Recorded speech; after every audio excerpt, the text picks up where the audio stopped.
જય સ્વામિનારાયણ. ભગવદ બુદ્ધિથી દાન કરવું. રાજકોટમાં રણછોડદાસજી મહારાજ હતા. રામનવમીનો દાડો આવ્યો, મોડું વર્ષ છે, સદાવ્રતો ચાલુ હતું. એમના શિષ્યોને કહ્યું આ રામનવમીના દિવસે આપણે વસ્ત્રદાન કરવું છે.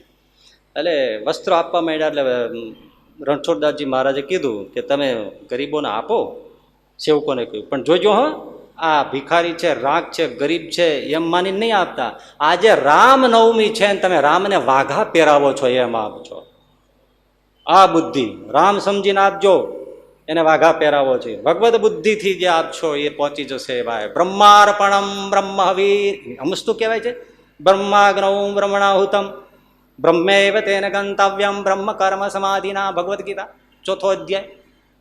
શું કે જેમાં આહુતિ આપો છો એ બ્રહ્મ છે, જે પદાર્થ આપો છો એ બ્રહ્મ છે, આપનારો એ બ્રહ્મ છે, આપવાની ક્રિયા એ બ્રહ્મ છે. આ બુદ્ધિથી જો આપશો તો એનું ફળ શું આવશે? બ્રહ્મેવ તેને ગંતવ્યમ, ભગવાનના ચરણારવિંદની પ્રાપ્તિ થઈ જશે. પણ આ ભગવદ બુદ્ધિથી આપો તો. આ તો ભિખારી છે, ના વારે ઊભા જ હોય, દેવું જ પડે, શું કરીએ, તો બ્રહ્મ ભાવના વહી ગઈ બધું જ. અને જ્યારે ભગવદ બુદ્ધિથી તમે આપો ત્યારે આપણું શું છે? ભગવદ બુદ્ધિથી તમે આપો. ઈશાવાસ્યમ ઇદમ સર્વમ યત્કિંચ જગત્યામ જગત. ભગવદ બુદ્ધિ આવી, મારું કે તમારું આ જગતમાં છે શું? બધું ઈશ્વરનું છે. ભગવાનનું આપીને એમ કંઈક હું આપું છું. અકબર અને જહાંગીરના સમયમાં રહીમ ખાનખાના થઈ ગયા. મહા ઉદાર દિલ દાતાર વ્યક્તિ. સવારમાં નામ લઈએ તો પાવન થઈ જાય એવો દાતાર માણસ કહેવાય રહીમ. હા, પણ એ દાન આપે, કોઈ એની પાસે માગવા આવે, દાન આપે, આમ હાથ કરે, નીચું જોઈને દાન આપે, કોઈની સામે જોઈને દાન ન આપે. સાહેબ, દાન લેનારા આપ્યો હોય ને, આંખ મિલાવીને દાન ન આપે, આમ આપે, નીચું માથું રાખી, આંખો નીચી રાખે, માથું જ નીચું કરી જાય, લેનારનું મોઢું ન જોવે રહીમ, આમ દાન આપે. સાહેબ, કહા સે શીખે જનાબ ऐसी देनी देन, जो जो कर आगे धरो त्यों त्यों નીચે ને. એ જનાબ રહીમ ખાન ખાના, એ તો બતાવો કે તમે આવી દેન, આવી દેવાની પ્રક્રિયા ક્યાંથી શીખ્યા કે જેમ જેમ હાથ આગળ કરો છો એમ એમ નીચું માથું કરી જાઓ છો, આંખો નીચે ઢાળી જાઓ છો. આવી દેવાની પ્રક્રિયા તમે કેમ કરો છો? રહીમ કવિ હતા, એમણે કહ્યું, દેને વાલા કોઈ ઓર હૈ જો દેવત હૈ દિન રૈન, લોગ ભરમ મુझ पे કરે તાસે નીચે ને. ભગવાનનું છે, ભગવાન આપે છે ને આ સમાજ મારા ઉપર ભ્રમ કરે છે કે રહીમ આપે છે, એનો મને સંકોચ થાય છે એટલે હું નીચું જોઈ જાઉં છું. વાહ રે વાહ, એનો મને સંકોચ થાય એટલે હું નીચે જોઈ જાઉં. કેવું છે? બ્રહ્માર્પણમ બ્રહ્મ હવી. ભાઈ, ત્યારે બ્રહ્મપદ મળે, ત્યારે યજ્ઞ કાર્ય થાય, ત્યારે ભગવાન પ્રગટ થાય, ત્યારે ભગવાન હાથ ચારે, ત્યારે ભગવાન પોતાના સમીપમાં બેસાડે કે મારો લાડલો આવ્યો છે. આપો થોડું, પણ બ્રહ્મ ભાવનાથી આપો. હા, ઉપનિષદોમાં ઘણું કીધું, સંવિદા દેયમ, સંપત્તિ છે એ પ્રમાણે આપો.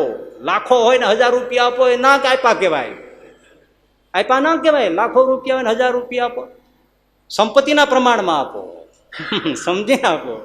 બહુ બહુ વધારે દાનનું તો હું તમને કેટલું બોલું તો આપણે ત્રીજું પ્રવચન છે, ખૂટે કાંઈ. યજ્ઞ છે યાર. કેમ ભાઈ? ભગવદ બુદ્ધિથી આપો, બ્રહ્મ ભાવનાથી આપો. ઓહો, ટીંબીમાં વીરા સાંખડ કોળી હરિભગત થઈ ગયા ભગવાન સ્વામિનારાયણ. પણ કેવા હરિભગત, કોળી જ્ઞાતિ, હે, વીરા સાંખડ નામ.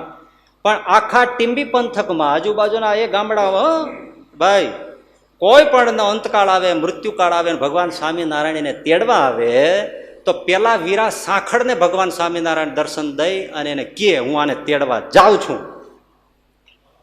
અને વીરો સાંખડ કે જાઓ મારા વાલા, પછી જાય. કોળી ભગત કેવો હશે? હે, યોગ્યો મરી જાય તો આવું ના થાય. બ્રાહ્મણના ધર્મ પાળતો સાહેબ, એના દીકરા દીકરી પણ જ્યાં જ્યાં પરણાવ્યા ત્યાં એવા ધર્મ પાડ્યા છે, વાત મૂકી. કેવા ભગત હશે? તો એ ટીંબીની બાજુમાં બ્રાહ્મણના સમઢિયાળા ગામ છે, ત્યાં વ્રજાનંદ સ્વામી એ જમાના નંદસોંત અને શ્રીજી સાથે રહેલા સાધુ, એમણે મંદિર કરેલું.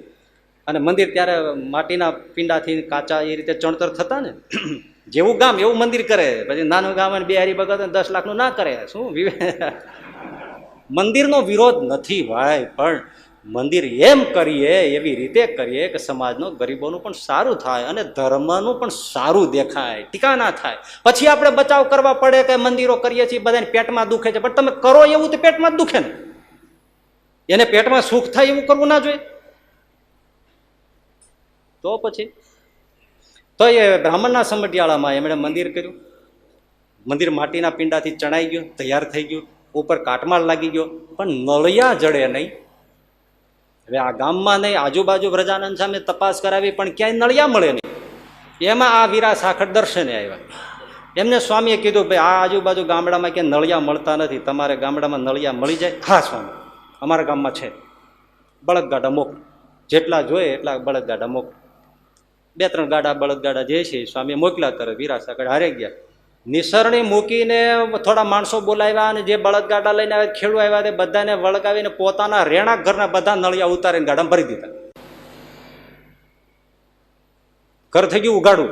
વરસાદ આવવાનો તો જેઠ મહિનો, એટલે સ્વામી કે જો આપણે નળિયા નહીં ચડાવીએ આપણે અહીંયા સમઢિયાળામાં તો મંદિર કર્યું છે ધોવાઈ જશે ને પડી જશે ને ગેરબત્તર જશે.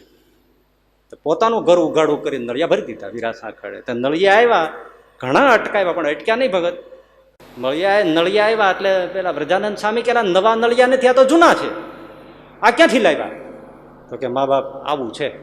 તો કે બળદ છોડી નાખો, ગાડામાં નળિયા રહેવા દે. ભાઈ એમ નળિયા કાંઈ આપણે નથી જોતા, એના ઘર ઉઘાડા કરીને અહીંયા આપણે મંદિર ઉપર નાખવા. એ સંતે કેવા, આપણે તો ચડાવી દે તરત. હા ભાઈ, અમારે બધાની વાતું આવે ભાઈ, ખોટું ન લગાડવું, બધાની આવે. એટલે રાખી દો એમને. વીરા સાખરને બોલાવ્યા, આવ્યા કે ભગત આ શું કર્યું? દંડવત કરીને નહીં તો પોકે પોકે રડવા માંડ્યા. મા બાપ ના પાડશો નહીં, મારા નળિયા ચડાવી દો મંદિર ઉપર. અરે પણ ભગત તમારું ઘર ઉઘાડું થઈ ગયું. તો તમે શું બોલો છો સ્વામી? આ નળિયા મારા છે? ટીંબીમાં નહીં, આજુબાજુના પંથકમાં આટો મારી આવો સ્વામી, તમે તો ફરો છો ખૂબ, હું તો એટલું ફરતો નથી. અમારી જ્ઞાતિમાં કોઈના ઘર ઉપર નળિયા હોય તો બતાવજો, બધાને છાપરા જ હોય. આ તો ભગવાન સ્વામિનારાયણ તમારા પ્રતાપે નળિયા થયા, તો મારા છે જ કે એના છે ને એને દઉં છું.